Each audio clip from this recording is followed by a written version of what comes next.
Bueno, en esta segunda clase vamos a continuar viendo los aspectos que tienen que ver con algoritmia y pseudocodificación y conocer una serie de conceptos importantes para el proceso de desarrollo de software.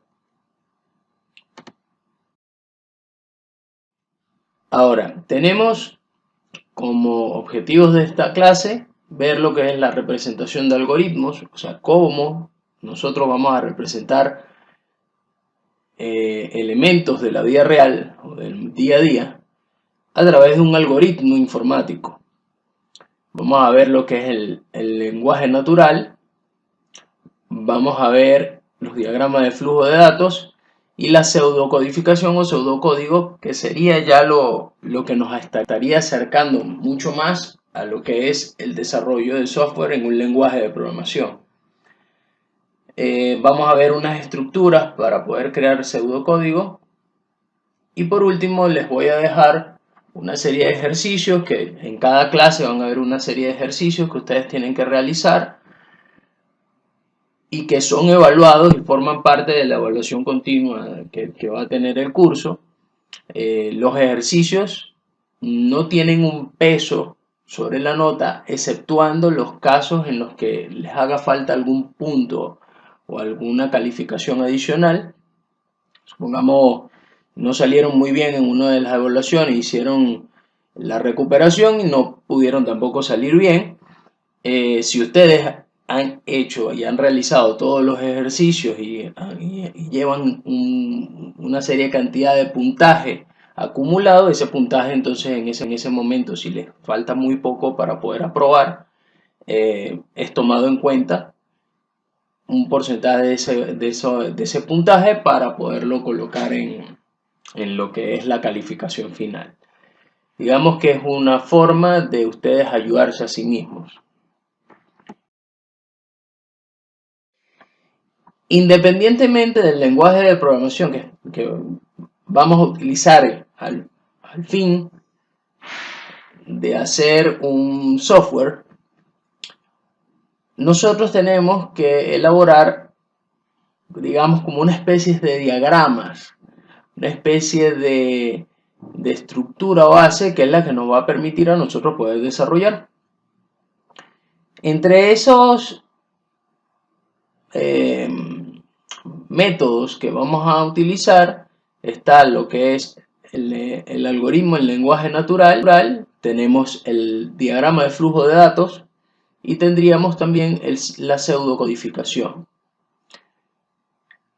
Son elementos vitales para poder elaborar, sobre todo cuando estamos en etapa junior, o sea que estamos comenzando a desarrollar. Es importante hacer por lo menos uno de estos tres que nos sirva como basamento lógico para la resolución del problema que tenemos planteado.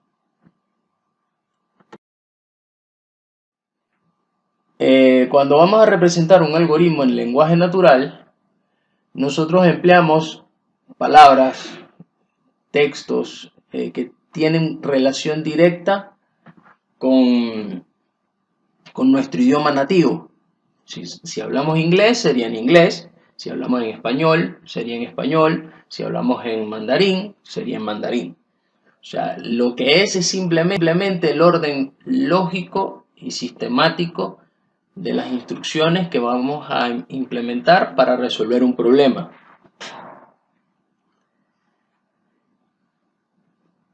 Un algoritmo en lenguaje natural, entonces, consiste en la creación de una lista numerada, ordenada de forma lógica, o sea, siguiendo los pasos para resolver el problema, y que nos va a permitir precisamente obtener la solución de dicho problema. Este tipo de algoritmos facilita la comprensión de lo que nos están planteando o lo que tenemos planteado en la realidad.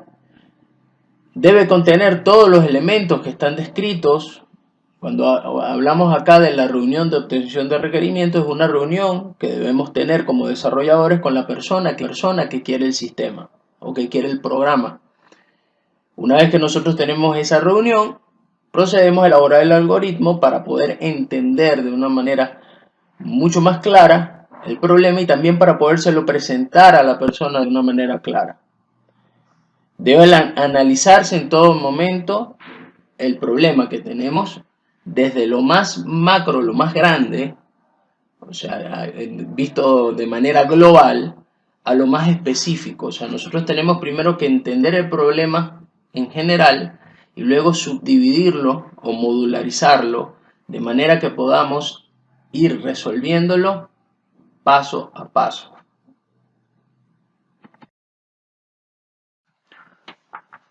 Otra manera para representar algoritmos es el empleo de un diagrama de flujo. El diagrama de flujo de datos es una representación gráfica de la lógica del diseño de un programa informático. Por ejemplo, yo hice un algoritmo en lenguaje natural, como lo vimos anteriormente, son una lista de, digamos, pasos o secuencias que se van a seguir para resolver un problema. Cuando yo lo llevo a un diagrama de flujo de datos, yo represento ese mismo flujo, esa misma cadena de pasos, pero con símbolos.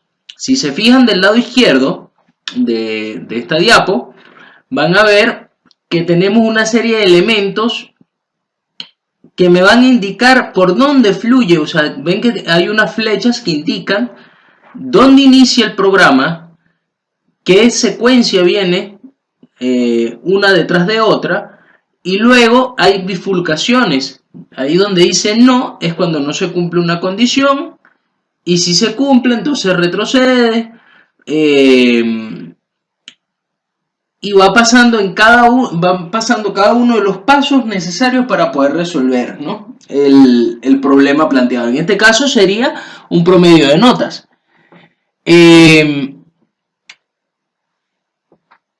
El diagrama de flujo de datos está a un nivel de detalle mucho más bajo que los diagramas de estructura. Muestra la generalidad del algoritmo hasta un punto que pueda comprenderse fácilmente. O sea, no hay detalles, sino solamente lo netamente necesario para indicarle al usuario de una forma rápida y sencilla cómo está funcionando el algoritmo. El diagrama de flujo de datos nos sirve al momento que vamos a darle una exposición o vamos a demostrarle el funcionamiento de un sistema a una empresa, a una persona en particular. La idea es que la persona, al momento de ver los símbolos, pueda comprender fácilmente ese algoritmo. Se usa por lo general si se desea seguir bajando el nivel a mayores detalles, tal como se puede agregar una bifurcación o un condicional.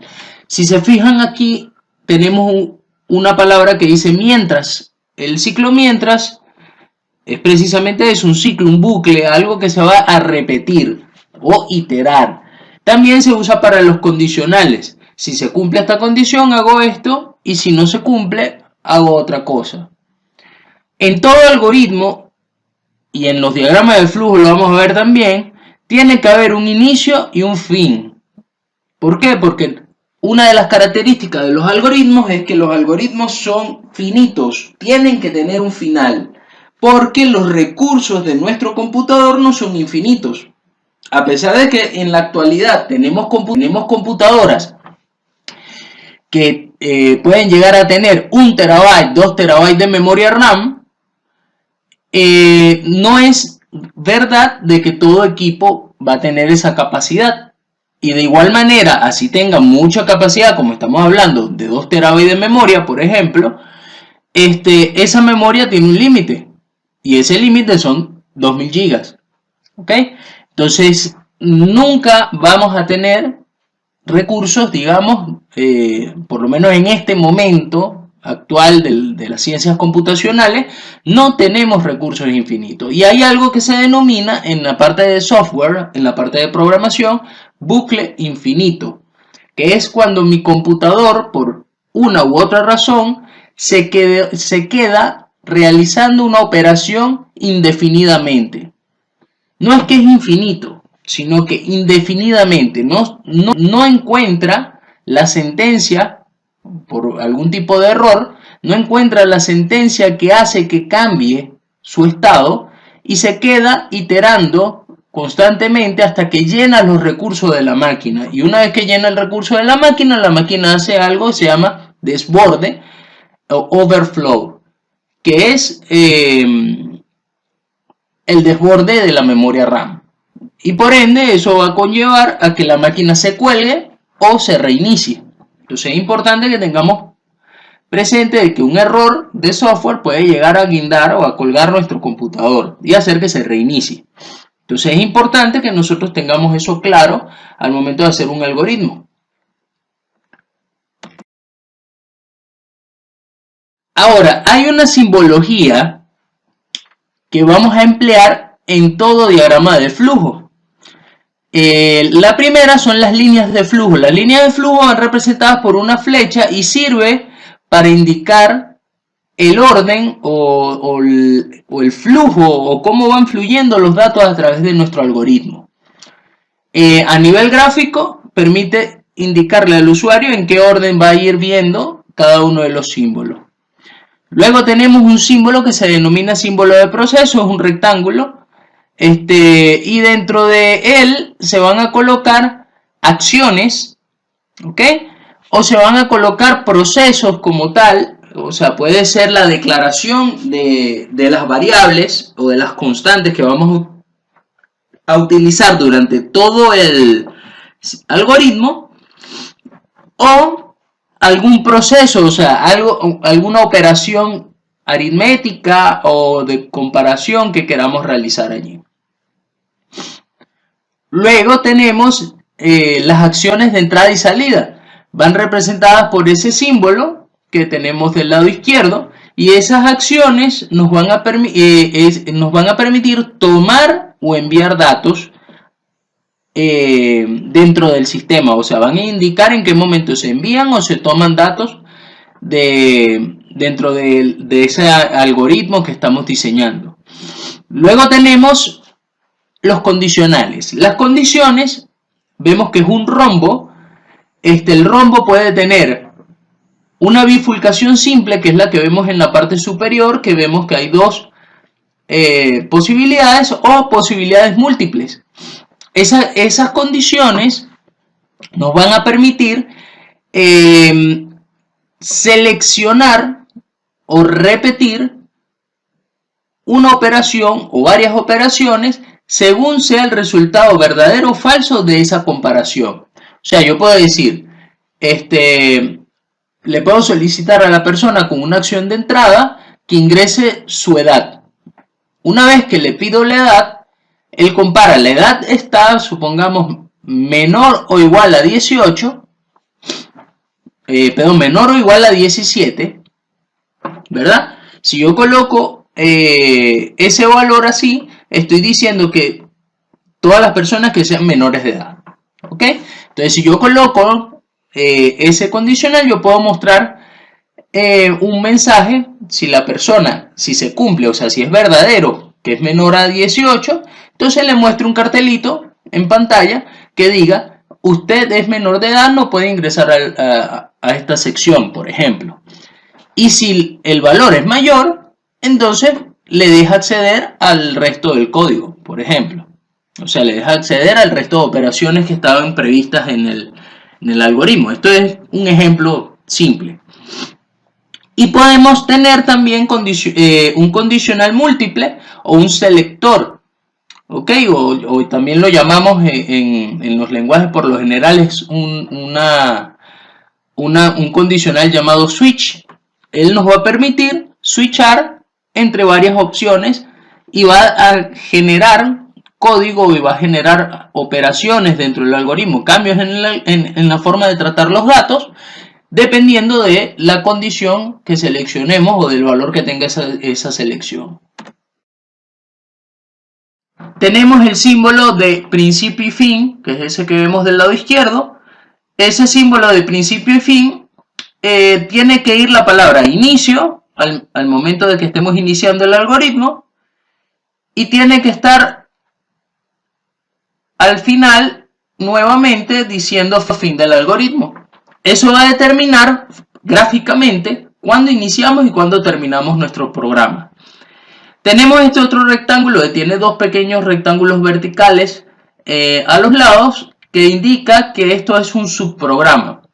Los subprogramas es cuando yo tengo un algoritmo, pero para poder resolver algo en específico dentro de mi algoritmo necesito otro algoritmo para que resuelva ese problema puntual y me devuelva un valor al algoritmo principal. Entonces, en ese momento, nosotros insertamos este símbolo llamado subprograma. Básicamente se emplea para eso, para yo resolver, digamos, como veníamos hablando, de lo más macro a lo más específico, resolveríamos algo muy específico, me devolvería un valor, ese valor lo tomo en el algoritmo principal y continúo la ejecución del programa. Luego tenemos los conectores. Los conectores nos van a permitir hacer saltos dentro de mi misma página. O sea, supongamos que yo llené toda la diapositiva del lado izquierdo y me queda espacio del lado derecho. Entonces yo coloco un conector que me permite pasar a la página, dentro de la misma página, a la siguiente columna que tengo generada de código. Es para aprovechar el espacio físico de donde estoy escribiendo el DFD. Si me lleno toda una página o me lleno, supongamos que sea un algoritmo muy complejo y lleno un pliego de cartulina, lo que haría es colocar un conector de página y voy a otra página distinta.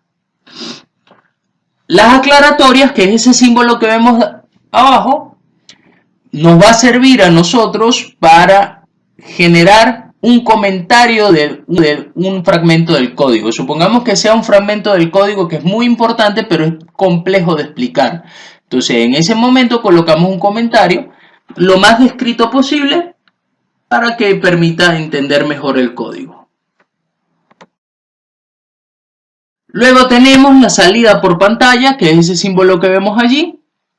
Tenemos las salidas por impresora, también, o sea, los mensajes que voy a mostrar, que en teoría van a salir por la pantalla, los mensajes que van a salir por la impresora, y si hay una entrada o salida, pero a nivel de base de datos o de almacenamiento en disco duro, coloco ese otro símbolo que parece como una pastilla circular. Más o menos un algoritmo vendría quedando de esta manera, ¿ven? Tiene un inicio, determinamos los requerimientos del proceso, requerimientos del postproceso, proceso. Estos son los pasos para crear un flujograma. Si se fijan, se puede representar los pasos como un flujograma también, porque es una secuencia de pasos. Entonces, lo primero que hacemos es determinar los requerimientos del proceso. O sea, ¿qué es lo que voy a hacer? O cuáles son las variables o los elementos que necesito para poder desarrollar este algoritmo. Luego vendría a determinar los requerimientos posteriores al proceso. O sea, las operaciones que voy a hacer o que se ven inmiscuidas con esas variables. O sea, en el primer paso lo que hacemos es definir las variables constantes y todos los elementos que se van a ir utilizando. Luego determinamos los procesos como tal, o sea, todos esos elementos o fórmulas, cálculos que se van a hacer con esas variables. Luego procedemos a crear el diagrama de flujo, verificamos el diagrama de flujo, o sea, verificamos que esté todo bien. ¿Cómo lo verificamos? Le ponemos valores a las variables. Nos imaginamos, pues el proceso de creación de un algoritmo es muy creativo, este es un proceso creativo. Nosotros tenemos que usar mucho la imaginación hasta que llevamos ese algoritmo a un lenguaje de programación. Pero mientras, todo es imaginativo. O sea, en el proceso de desarrollo vamos a imaginar mucho. Entonces nosotros tenemos que imaginarnos que le pusimos valores, imaginamos que el usuario hizo algo, probamos y vemos cómo reaccionaría. Tenemos que llevar nota de cada uno de los cambios que va sufriendo el algoritmo en el momento que lo estamos probando. Y si todo funciona y el algoritmo prevé todos los posibles errores y todas las posibles cosas que que pueda cometer el usuario al momento de correr el programa, entonces decimos que el diagrama de flujo está bien, está ok. Si no, retrocedo, vuelvo a crear o a desarrollar nuevamente el diagrama de flujo con algunos cambios, verificamos y si todo se arregló, está ok.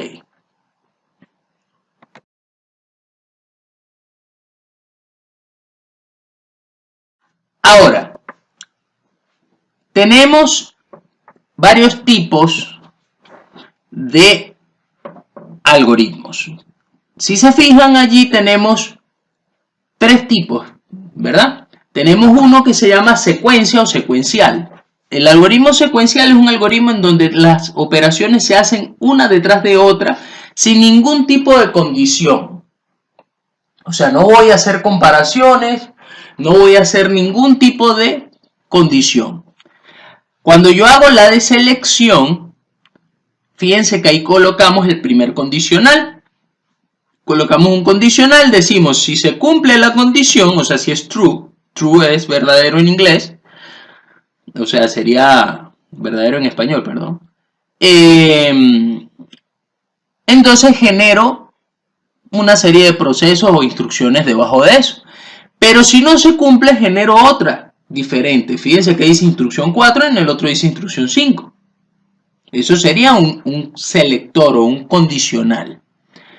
Luego tenemos las iteraciones. Las iteraciones son aquellas operaciones que dependiendo de un valor se van a repetir o no. Entonces supongamos que aquí diga mientras el valor de edad sea menor o igual a 18, como habíamos dicho. Entonces él va a repetir la instrucción 6 hasta que la persona ingrese acá arriba un valor en la edad diferente o igual o mayor a 18. Entonces en ese momento se sale por la parte que dice falso y continúa el proceso del algoritmo. Las bifurcaciones condicionales se ejecutan según una determinada condición. Si la condición es verdadera, se ejecuta un bloque de proceso. Okay, se ejecutan una serie de instrucciones. Si es falsa, se ejecuta otro bloque diferente. Cuando hablamos de iterar, estamos hablando de que un segmento de un algoritmo, los pasos se van a repetir un determinado número de veces mientras se cumple una condición. Tenemos varias iteraciones, entre las más famosas que tenemos son el for o ciclo para y tenemos el ciclo while o ciclo mientras también, que es el mismo. Por lo menos, aquí vemos un ejemplo. El problema es alquiler de un video. Y este sería un subprograma. O sea, el problema, nuestro algoritmo sería para alquilar un video. Y este sería un pequeño fragmento de ese programa completo donde yo verifico si el cliente es un miembro registrado o no. Entonces obtengo la identificación de la persona, o sea, tomo el número de cédula, introduzco el teléfono en la computadora de la persona. Si el número se encontró, le digo procedo con el alquiler. Pues significa si lo encontró, si es sí, si es verdadero, significa que existe en nuestra base de datos. Si no, inicio otro proceso que sería otro subprograma en donde yo voy a cargar los datos de esa persona para luego retornar aquí con el valor del código de registro y continuar el proceso.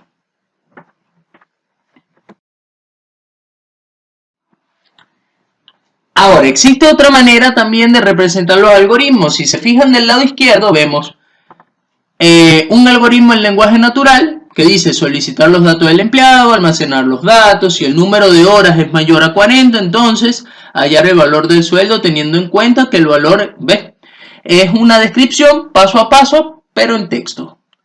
Ahora, del lado derecho vemos algo que es mucho más parecido a un programa. ¿Por qué? Porque los programas van a trabajar de esta manera. Van a trabajar con variables, con constantes y operaciones. Esto se denomina pseudocódigo. Un pseudocódigo es una mezcla entre lenguaje natural y código de máquina o lenguaje de programación. Y va a ser parecido a los lenguajes de programación de alto nivel. No necesita seguir una regla específica. ¿Ok? Es muy importante eso. Yo puedo escribir mi pseudocódigo como yo quiera, eso sí, siempre y cuando use las mismas palabras que definí. O sea, si yo dije que para mostrar, yo pongo la palabra mostrar, entonces mostrar va a ser mi palabra específica.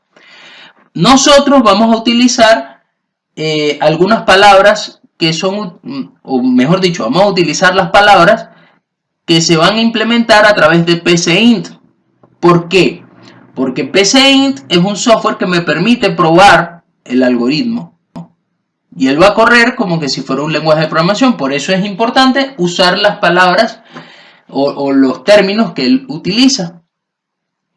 También podemos definir los nuestros propios, pero prefiero que se acostumbren un poco a los que él trae como predefinidos, porque se parecen bastante a los que se utilizan en la parte de programación. Entonces con eso ustedes se van a familiarizar mejor.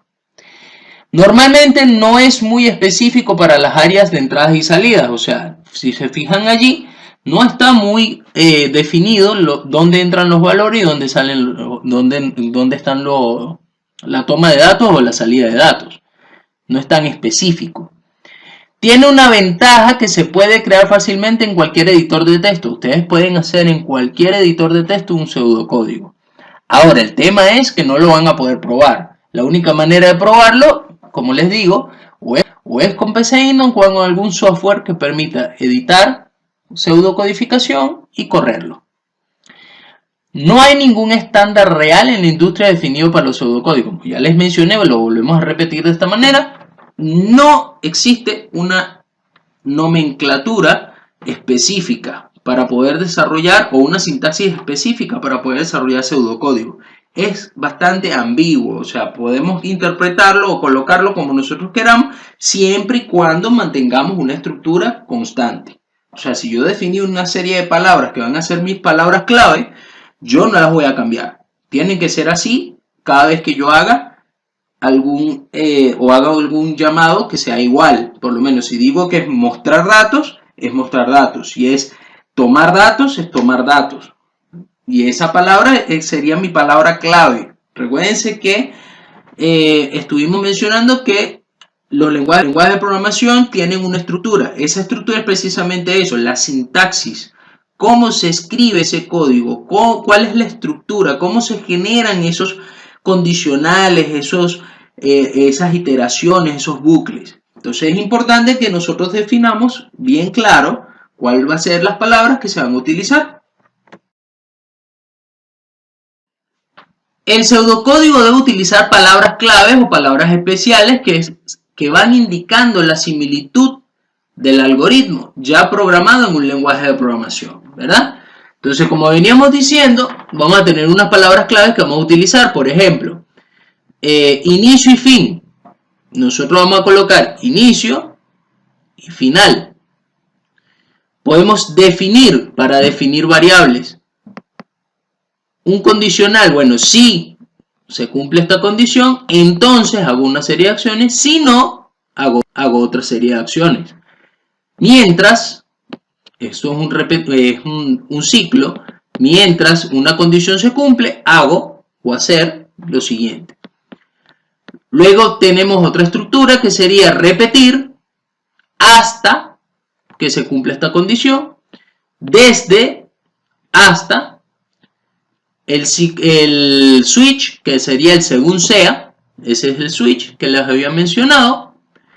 Los comentarios van encerrados entre llaves y hay que usar sangrías. Es importante que nosotros tabulemos nuestro código. Ustedes ya van a ver más adelante cuando ya yo esté haciendo un código de ejemplo, aunque ya debieron haber visto los videos de PCInt, donde les coloco los ejemplos. Yo allí tabulo el código, o sea, le voy dando jerarquía de posición. porque eso es importante, sobre todo cuando tenemos muchas líneas de código. Aquí vemos entonces el algoritmo ya un poco más grande, donde vemos cada una de las operaciones que se van haciendo. Este en lenguaje natural y el del lado derecho en pseudocodificación.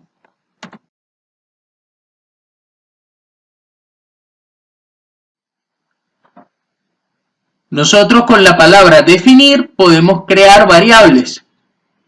Fíjense que la sintaxis es, escribimos la palabra definir, colocamos las variables separadas por coma, que pueden ser 1, 2, 3, n cantidad de variables. Luego colocamos la palabra como, esto significa defino todas estas variables como valor real, valor entero, valor lógico, valor carácter. Recuérdense que los tipos de datos que nosotros habíamos hablado, hay de tipo numérico, hay de tipo texto y tienen bifurcaciones. Bueno, aquí vemos los tipos que son posibles. Son los números, numérico, real, entero, lógico, carácter, texto, cadena, numérico, y bueno, repetí ahí real, discúlpenme esa.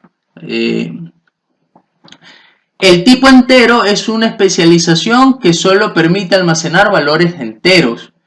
Y el de tipo lógico solamente permite almacenar valores de verdadero o falso, B, F o 0 y 1.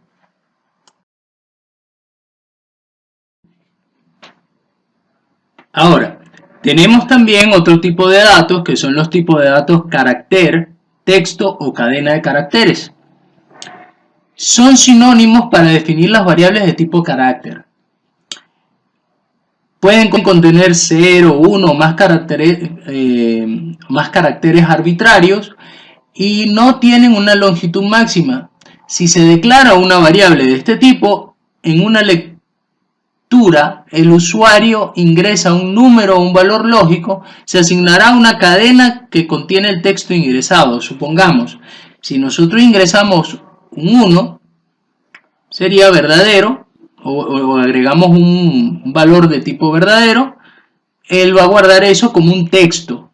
O sea, fíjense que les coloco comillas porque lo que está guardando allí es un texto. Cuando creamos un tipo carácter o tipo texto o cadena, él me va a tomar la cantidad de dígitos o de letras que coloquemos allí y van a ser tratados como un texto. Eso es importante. Si se intenta asignar a una variable ya definida un dato de un tipo incorrecto, se produce un error en tiempo de ejecución. En todos los lenguajes de programación va a funcionar de esta manera. Si nosotros definimos una variable de un tipo y le ingresamos un valor que no es, o le tratamos de hacer una operación aritmética a un valor de tipo texto, no vamos a obtener sino otra cosa que un error. Cuando la configuración de un lenguaje, en el caso de PCInt, le asignamos el tipo flexible, podemos definir los tipos de variables de dos formas o de formas alternativas. Las palabras que se utilizan es y son. O sea, supongamos, si yo digo que la variable A es real, entero, lógico, carácter, es lo mismo que yo diga la variable A es igual, la variable A son reales caracteres, es lo mismo, porque el PCInt va a detectar de manera flexible cuáles son las variables y me va a asignar el tipo de datos. Aquí estamos hablando ya del PCInt. Ahora, todo algoritmo en pseudocodificación tiene una estructura básica. La estructura básica es la que vemos acá, donde se dice que iniciamos el algoritmo, que sería el inicio, ponemos algoritmo o proceso, cualquiera de los dos es válido, y le colocamos un nombre. Una vez que le colocamos un nombre, viene una cadena de acciones, y después que finalicen todas las acciones, hacemos el fin algoritmo si escribimos algoritmo o fin proceso si escribimos proceso. Ok, eso es importante. Fíjense que aquí están los dos ejemplos. Del lado izquierdo vemos cuando se usa la palabra algoritmo como palabra clave o cuando se usa proceso en el lado derecho como palabra clave.